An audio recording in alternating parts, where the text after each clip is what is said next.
At the box office this weekend, Peter Jackson's The Hobbit, The Desolation of Smaug, took the top spot.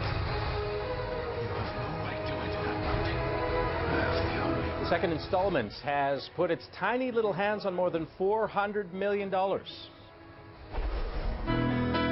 We're starting a 24-hour news channel, and we want something called Anchorman2 stays classy in second. The highly anticipated sequel delivered $26.7 million. And read the news.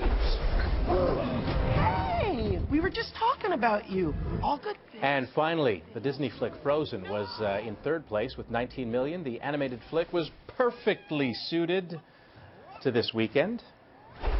And so is our next guest. Jason Gorber is a film critic with twitchfilms.com. He joins us now. Jason, good to see you. Nice to see you, Scott. Anchorman 2, The Legend Continues. Yeah. That's what it's called. It continued. Is it legendary, really? It was a legend, and it continued, and that's what I have to say for it. Look, I had a lot of fun at the film. It is long, it is ridiculous, and it's a lot of fun, which is what more do you want from an Anchorman movie?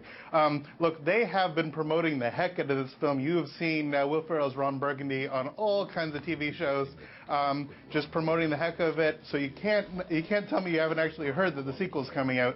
And picking up, I guess, what were it, 7 years after the last film? 8 years, something like that. We definitely are within the sort of same vibe. We have the same kind of crew back.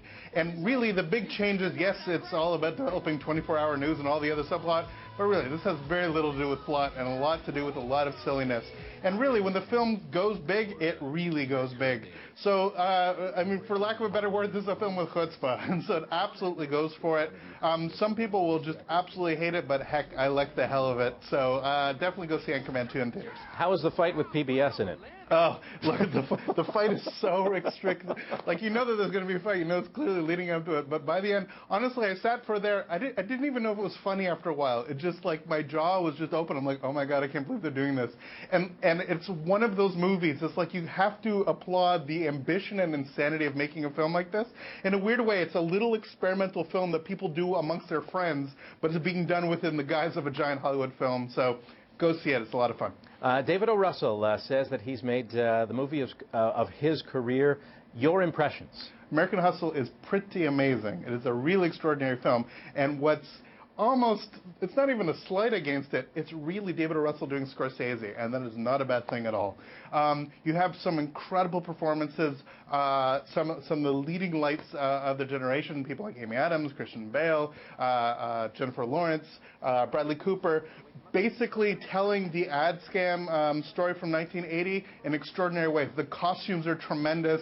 There's a lot of flesh on show, but it's a lot of fun. And it is such a quirky, such a weird heist film within a heist film. Is absolutely one of the big Oscar contenders.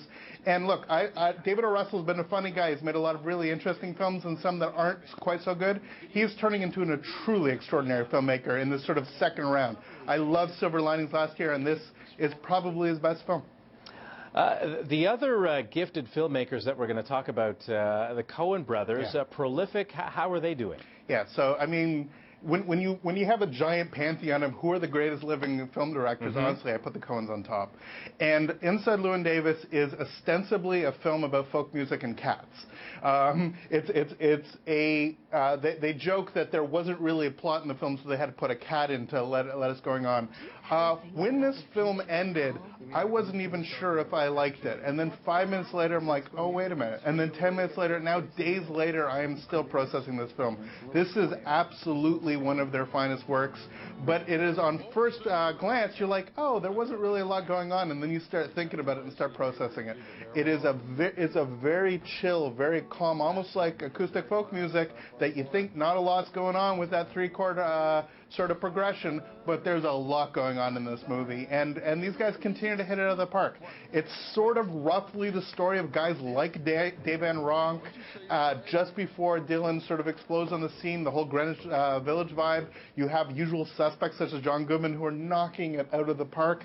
This is a little film, a quiet film, and yet it is so extraordinary to see.